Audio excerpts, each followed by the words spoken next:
Buenas noches, señoras, señores, un gusto. Gracias por compartir con nosotros en Radiovisión 106.1, frecuencia modulada. Hoy tengo la grata presencia de la PhD María Josefa Rubia Gómez. Ella es vicerrectora de modalidad abierta y a distancia de la Universidad Técnica Particular de Loja.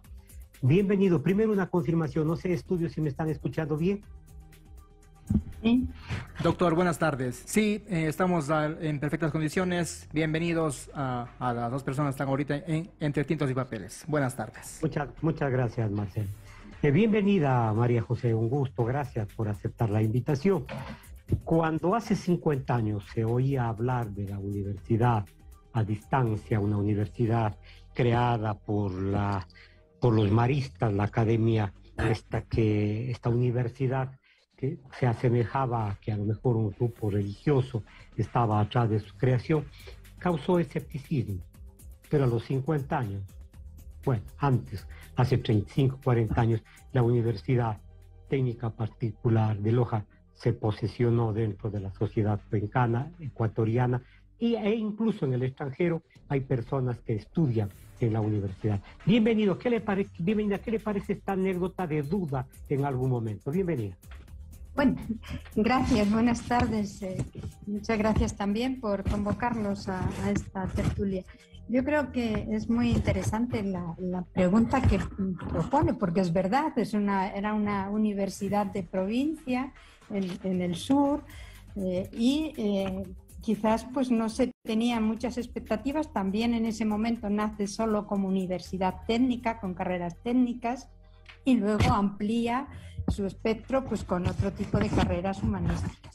Pero sobre todo yo diría que también y presentó dudas la modalidad a distancia, porque era algo desconocido, era un tema de locos en ese momento, ¿no? Sin embargo, pues el mundo ya tenía educación a distancia y se veían las ventajas, ¿no? Concretamente los hermanos maristas hace 45 años, porque la modalidad nace hace 45 años, la universidad 5 años antes, y los hermanos maristas, viendo la necesidad que tenían de formarse una serie de profesores que estaban ejerciendo como tales, pero no tenían el título. Esas personas necesitaban seguir trabajando. ¿Cómo iban a formarse en todo el país si no tenían la posibilidad de ir a la universidad? Entonces, con esa gran... Sí.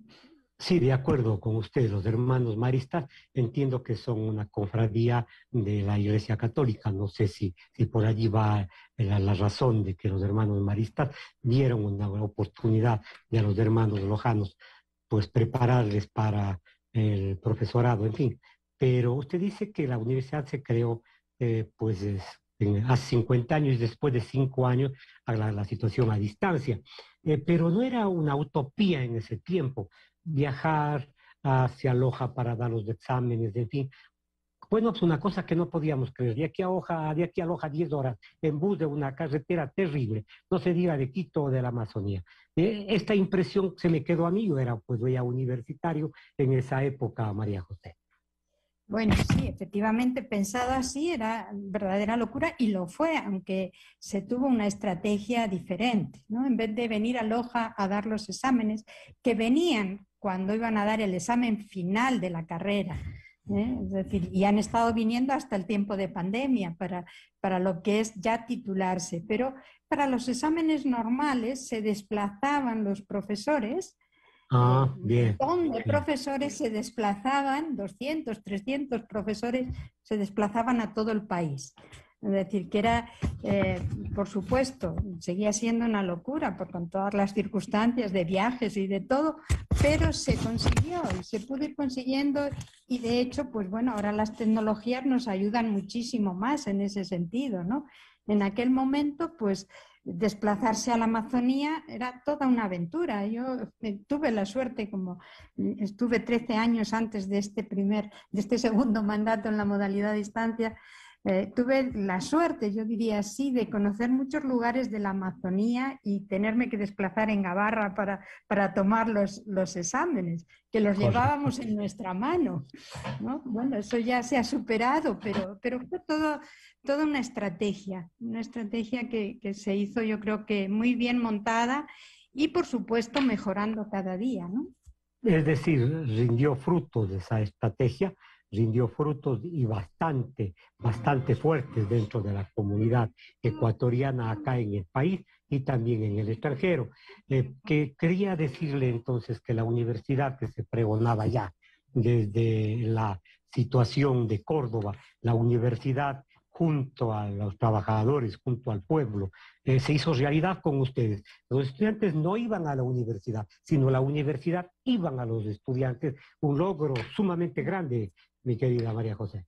Exacto, era la universidad, iba, podríamos decir, casi a la casa, es decir, porque evaluábamos en lugares muy pequeños, incluso se daban asesorías, seminarios en lugares muy pequeñitos, ¿no? Es decir, que, bueno, Cuenca está al lado de Loja, en definitiva, y fue uno de los primeros centros que tuvo la modalidad a distancia, ¿no? El de Cuenca, pero hubo pues lugares efectivamente que son comunidades prácticamente y muy alejados. Entonces yo creo que aquel servicio que se dio pues con materiales escritos, es decir, en físicos, en papel, llevábamos los libros, bueno, se mandaban por las cooperativas con todo el riesgo de que llegara o no llegara, pero yo creo que los alumnos entendieron muy bien lo que significaba estudiar a distancia, el esfuerzo que costaba a todos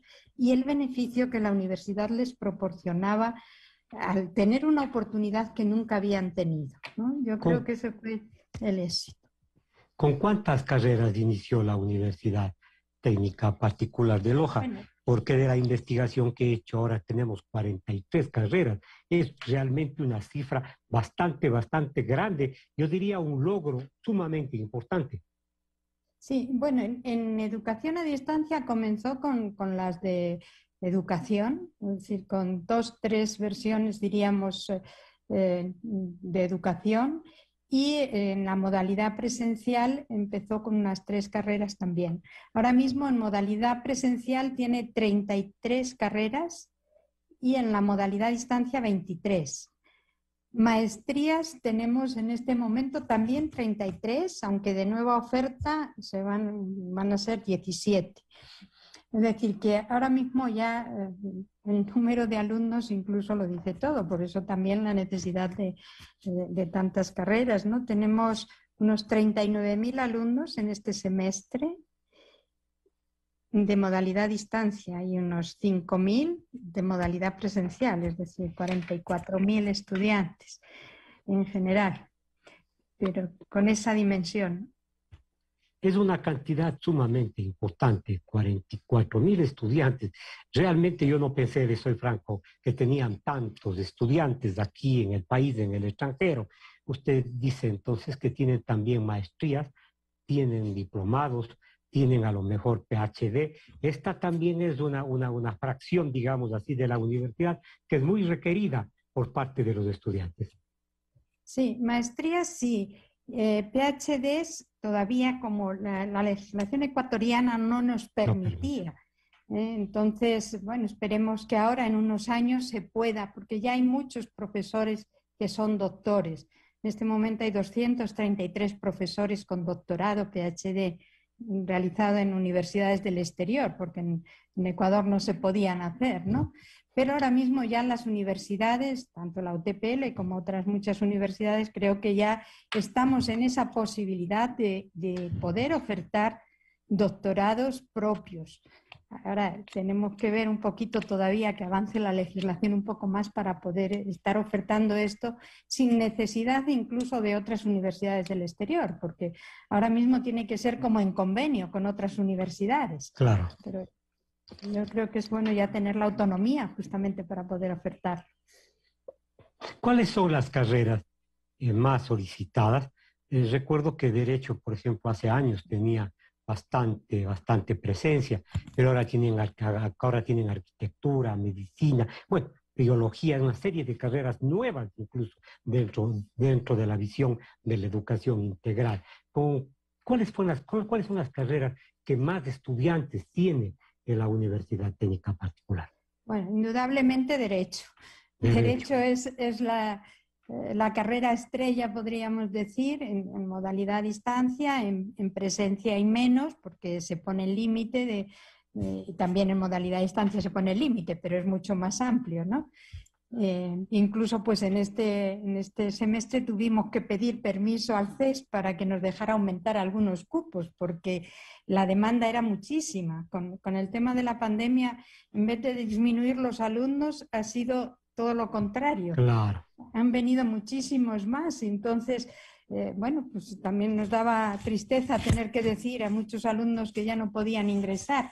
Entonces, aumentamos algunos cupos y algunos se quedaron fuera a pesar del incremento que tuvimos, que esperemos pues ya se matriculen en semestres siguientes. La otra carrera, sí. Perdón, la siguiente carrera en número es Psicología. Es una carrera muy numerosa, administración de empresas también, pero Psicología y Derecho son las dos más numerosas en este momento. Me alegro oírle que estas dos carreras tienen una presencia significativa entre las personas que requieren el nivel universitario. Hay una premisa, no digamos premisa porque si no entraríamos al silogismo, pero hay un estereotipo de que las universidades particulares son carísimas, que no son accesibles para las personas de escasos recursos económicos o de modestas condiciones económicas. Recuerdo que así se decía, por ejemplo, la Universidad Católica de Cuenca, de la cual fui profesor muchos años, que era carísimo estudiar en la universidad y que tenía un sesgo medio religioso, que ahí se formaban curuchupas, en fin, una serie de circunstancias, pero no creo que es así. La educación particular, como en el caso de la Universidad Técnica Particular de Loja, creo que también es una misión de carácter social, María José. Exactamente, es decir, que el carácter social con el que nació yo creo que cada día se ha ido ponderando más, porque en este momento de la pandemia, pues como decía, no es solamente que nuestros estudiantes, los que ya estaban, han continuado, incluso los que habían dejado por tomarse su tiempo, ¿no? Han como reingresado, y también por las grandes facilidades que la universidad les ha dado muchísimas becas. Hemos dado becas, pero casi por todo, es decir, por COVID, por pérdida de trabajo, por ingresos bajos, por hermanos, es decir, se han dado becas muchísimas con ese afán de que en este momento difícil, efectivamente, los alumnos continúen. Si nos comparamos con las públicas que son gratuitas, pues claro, en esta tienen que pagar algo, está clarísimo. Pero la ventaja es que, por ejemplo, en modalidad a distancia pueden trabajar. Es decir, ¿qué es más caro? El estar en la casa sin hacer nada y solo estudiando, o trabajar, poder unos ingresos y a la vez pues estudiar. Y de hecho tampoco es cara la universidad, aunque no se dieran. Estoy totalmente de acuerdo con usted. La opción del trabajo es importantísima. Recuerdo que la carrera de Derecho, cuando yo cursé en la universidad, Velasco Ibarra promulgó un decreto que nos daban 3 horas diarias para poder asistir a la universidad, y muchos usamos esa bondad del sistema educativo. Ustedes, capaz de educar, posibilitan el trabajo de las personas, con ese trabajo pagan las pensiones, la matrícula, los exámenes, en fin. Me contaba una estudiante que el cuatrimestre donde ustedes cuesta aproximadamente entre 300, 400, alargando mucho, $500. No sé si es cierto el dato. Bueno, depende si tenía beca, es decir, el semestre en sí mismo pues puede estar por 1.200, depende de la carrera también, correcto, de las asignaturas que tomen, pero como efectivamente se han dado muchas becas, es posible que esa persona estuviera pagando solo 300 o $400, pero como costo normal está sobre los 1.000 y algo, ¿no? Dependiendo de la carrera. Pero como digo, siempre hay descuentos por pertenecer a una empresa que tenga varios empleados, diríamos, pues estudiando. hay descuentos por todo y efectivamente yo diría que a lo mejor el pago medio de las personas puede estar entre 700, $800 por todos los descuentos que han tenido, ¿no? Pero es al semestre. Si pensamos lo que se paga en un colegio, en cualquier colegio, es mucho más que eso. Totalmente de acuerdo. Hay universidades que cobran $3,000, $4,000 $6,000 por el semestre. Conozco ciertas universidades, como se dice vulgarmente, pelucona, perdónenme la expresión, porque creo que la Universidad Técnica Particular de Loja es una universidad que forma a sectores medios, a sectores medio bajos, a personas de escasos recursos económicos. Y ahí la importancia de la beca. ¿Cómo pueden entonces los futuros estudiantes, quienes aspiran a estudiar en la universidad, apuntarse o ganarse esta beca? Usted dice por tener hermanos, por tener una enfermedad, por tener un recurso escaso, en fin. ¿Cómo más o menos pueden los estudiantes optar por esta situación? Sí, todos los estudiantes, es decir, la información está transparente en la página, pueden optar por toda esta diversidad de becas dependiendo de la situación que tengan. Ellos introducen sus justificantes, etcétera. Todo ya se hace online, por lo tanto es muy cómodo. Pueden revisar todo previamente y después ver los requisitos que se piden. Por ejemplo, por haber perdido el trabajo hace un año, por ejemplo. También se les piden los requisitos efectivamente del despido, etcétera, ¿no? Entonces pueden acceder y yo animo porque creo que la educación es un recurso maravilloso para seguir adelante en la vida y en situaciones difíciles todavía mucho más. Es decir, que desde esta vocación que tiene la universidad como, bueno, pues no solamente de vincularse con la sociedad, sino que va mucho más allá, de ayudar a salir de situaciones difíciles. Nosotros ahora mismo, los que estamos rigiendo la universidad, yo soy misionera idente, es decir, los maristas hicieron el traspaso junto con la diócesis a los misioneros identes en el año 97 y por supuesto esa actitud de solidaridad con la población, de ayuda, de formar a los que más lo necesitan, está vigente totalmente en la universidad y además yo creo que es nuestro carisma fundamentalmente. Y bueno, pues sí, somos católicos y eso hay que decirlo claramente porque a nadie se le obliga a hacerlo, pero la filosofía, lo que yace son valores católicos y esperamos el respeto de los que se acercan a la universidad. No podemos exigir que lo sean, pero indudablemente nuestros valores son católicos. Eso es. Bien aclarada la situación.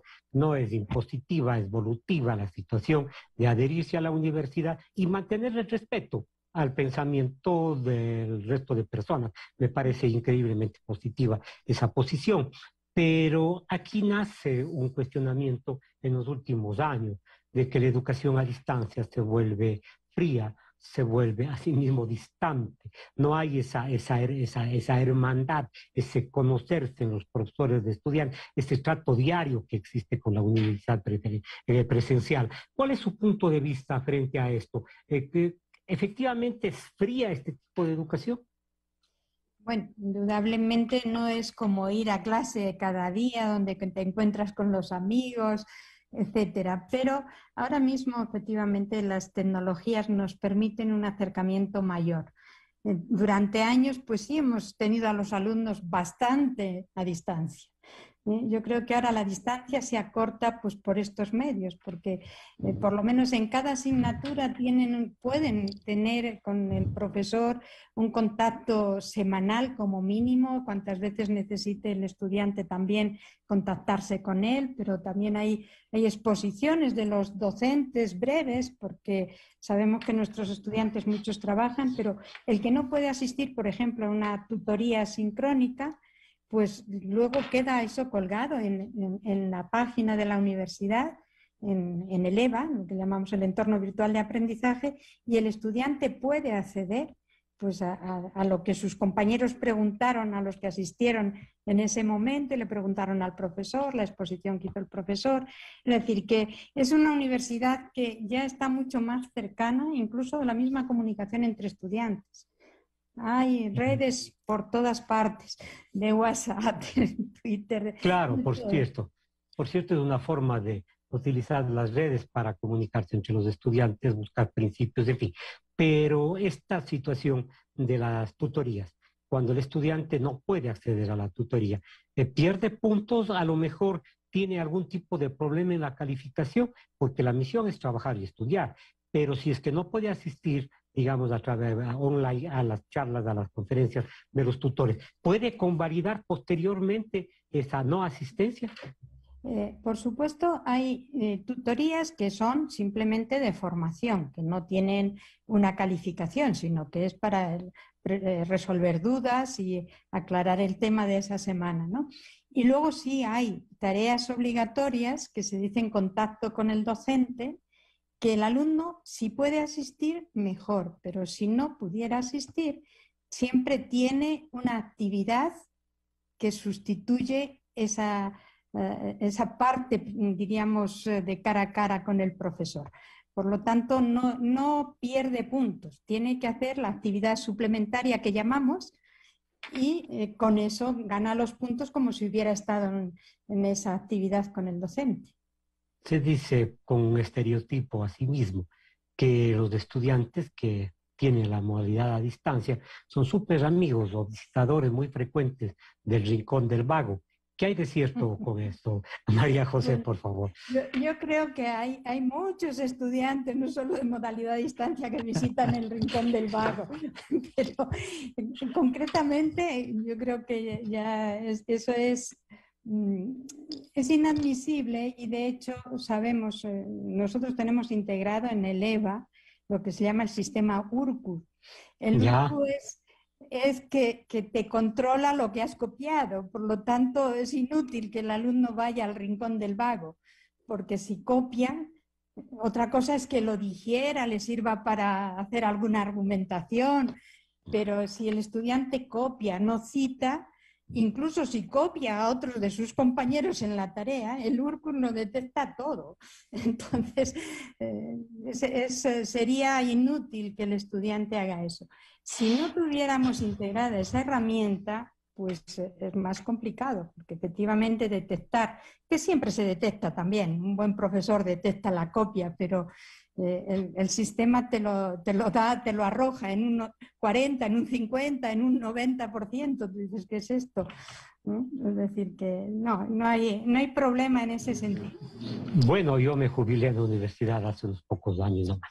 Y si nos quería meter gato por liebre, pues es obvio que no teníamos este sistema URCUS, en fin, para poder visualizar, tamizar los trabajos que fueron copiados. Pero ahora la tecnología permite efectivamente detectar este tipo de circunstancias. Frente a la demanda que ustedes tienen, las políticas no son muy flexibles. Quiero decir con esto de que al tener un marco de estudiantes tan grande, los títulos de la Universidad Técnica Particular de La Hoja son convalidados por las autoridades correspondientes. ¿Cuál es la demanda de los profesionales de ustedes de las diferentes ramas? Porque personalmente he visto en varios estamentos pues trabajar a profesionales que han obtenido el título en la particular de Loja. Por favor. Bueno, yo creo que el estudiante de modalidad distancia nos demuestra varias cosas. Primero, que se da todo el programa. Es decir, en la presencial a veces puede ser que se dé o no se dé. Normalmente hay que darlo porque ya hay controles, ¿no? Pero de siempre en la modalidad distancia el programa es, vamos, no se puede cambiar nada absolutamente, ¿no? Segundo, el estudiante justamente demuestra una constancia grande, es decir, es responsable, empieza a serlo, porque el que no lo es abandona. Yo siempre lo que pido es que el estudiante pase el primer nivel. Cuando pasa el primer nivel ya está casi al otro lado. El primer nivel es duro porque efectivamente necesita disciplinarse, necesita tener responsabilidad, a veces también sentir un poco la soledad, como digo, cada vez menos porque hay más comunicación, pero sí efectivamente hay un tema ahí que puede afectar al abandono del estudiante. Pero yo creo que, por ejemplo, yo más de una vez he oído incluso a los mismos profesores cuando contratan en colegios normalmente, que dicen, si es de la técnica, al menos nos aseguramos que sabe de tecnología. Es decir, sabe manejar las herramientas, por lo menos eso. Es decir, pero por otro lado, como digo, no se regala nada y el estudiante suele salir bien formado, como en todo. Hay buenos y malos, ¿no? Pero yo creo que tienen las empresas una predilección por los estudiantes de modalidad a distancia. Incluso, yo diría que, por ejemplo, cuando se han evaluado las carreras de derecho en el ámbito de los resultados de los alumnos, los mejor evaluados, es decir, la nota de los alumnos, al final, los mejor evaluados han sido los de modalidad a distancia, lo cual Bien. está diciéndonos algo, ¿no? Claro, estimula realmente oírle, María José, este tipo de circunstancias porque existen estereotipos de varias formas. Ustedes recomiendan dentro del estudio a distancia también la cercanía. En primer lugar, escoger una ciudad que tenga, pues, como la ciudad de Cuenca, por ejemplo, no digamos campus, pero una oficina, departamentos que pueden ayudar a los estudiantes. ¿Por qué esta cercanía si la tecnología en algún momento es fría y aleja al ser humano de la comunicación fraterna, me refiero? Bueno, indudablemente los centros asociados dentro de nuestro modelo, que por eso no lo decimos de momento virtual, estamos diciendo modalidad a distancia, porque en la modalidad a distancia, como el mismo CES dice, convergen distintos medios, ¿no? Es decir, nosotros tenemos la plataforma, pero también tenemos los centros universitarios. Bien. Antes teníamos los libros impresos, ahora están todos en la plataforma, son ebook, es decir, que ya tampoco necesitaríamos estar mandando textos, salvo, por ejemplo, en situaciones especiales como los que están privados de libertad, que ahí a veces hay que enviarles los textos impresos, claro. Pero la generalidad de nuestros estudiantes tienen ya los textos en el entorno virtual de aprendizaje, pero la cercanía del centro, el poder consultar, incluso aunque sea por este mismo medio de Zoom, a la persona que conocen, a la que está en el centro de Cuenca, ¿no? a su coordinadora o a una secretaria que la conocen. En estos años, bueno, hemos tenido un año, diríamos que poco contacto personal ha habido, pero yo creo que sigue siendo necesario. E incluso pues eso, porque le oyen su mismo tono de voz y se encuentran más cercanos. Claro. Desde ese punto de vista, entonces, la cercanía efectivamente se produce, a no dudarlo. Los requisitos, me decía una persona hoy que conversaba, justamente preparando la entrevista, me decía que ustedes tienen colgado en la página web los requisitos para poder pues entrar, para poder postular a la universidad y que hay que seguir unos cuantos, no me acuerdo, creo que me dijo 6 pasos, justamente para poder hacer la inscripción y posteriormente acceder a la beca, en fin. Por favor, si nos explica, María José. Sí, la inscripción ya para el mes de octubre va a empezar sobre el 25 de mayo. Inscripción nada más. Correcto. De momento. Luego ya en agosto empiezan las matrículas y bueno, la inscripción es para que también se vayan familiarizando, vayan tomando conciencia de lo que significa, puedan ir pidiendo incluso la beca, etcétera, ¿no? Entonces, sí, entran en el entorno virtual, es decir, en la página web www.utpl.edu.es, ahí entran en el online UTPL y pueden seguir esos pasos. Para inscribirse, el primero es muy sencillo, para inscribirse, luego ya para la matrícula, si es por primera vez, tienen que subir los documentos, claro. El título de bachiller, es decir, o el acta de grado, si son todavía los que no tienen el título. Pero, es decir, es sencillo, no hay que asustarse con la tecnología, porque a veces cuando uno entra en una página desconocida te parece que todo es complicado y sin embargo es muy sencillo. Son unos cuantos pasos que incluso tú puedes preguntar.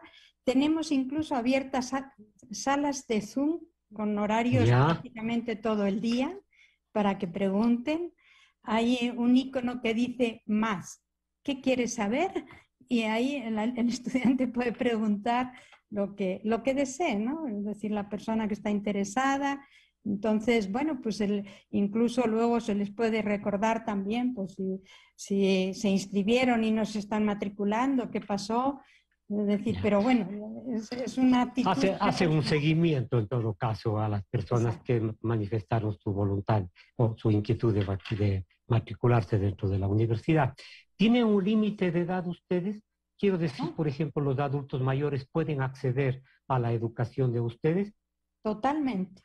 Todo el mundo, es decir, solamente el requisito, pues bueno, los legales, es decir, lo que es el título de bachiller, por supuesto la cédula y, en fin, y los requisitos económicos, si es que accede a una beca, pues su situación económica y nada más, es decir, que no es ninguna exigencia ni tener 18 años, ni tener, hasta hemos tenido alumnos de 85 años.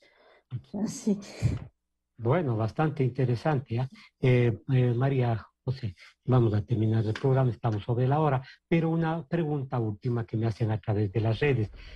Ustedes realizan sesiones con los estudiantes de Zoom, quiero decir, para intercambiar los criterios entre ellos, ¿y eso también es calificado o solamente es una forma de enterarse y avanzar en el estudio?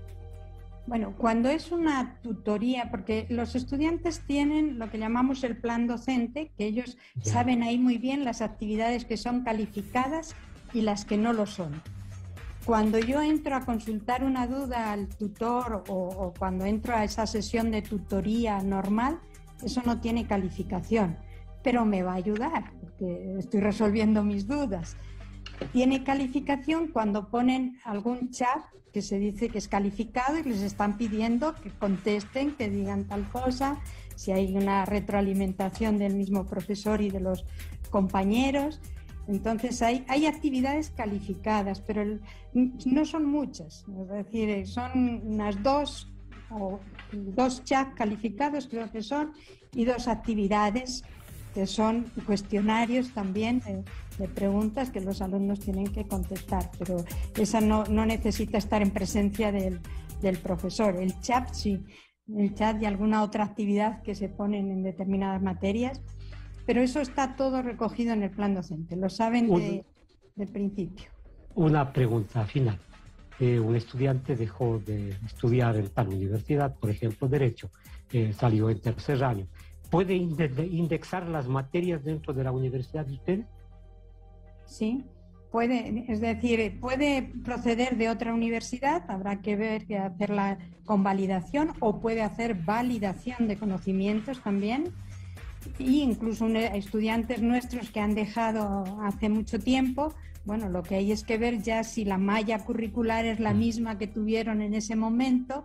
Entonces él tiene que decir a qué plan pertenecía y puede volverse a incorporar. Muchas gracias, María José. Ha sido un placer conversar con la vicerrectora de la modalidad abierta de la Universidad Técnica Particular de Loja, María Josefa Rubio Gómez. Gracias por su presencia en Visión. Ya tendremos la oportunidad de conversar nuevamente. Mucho gusto.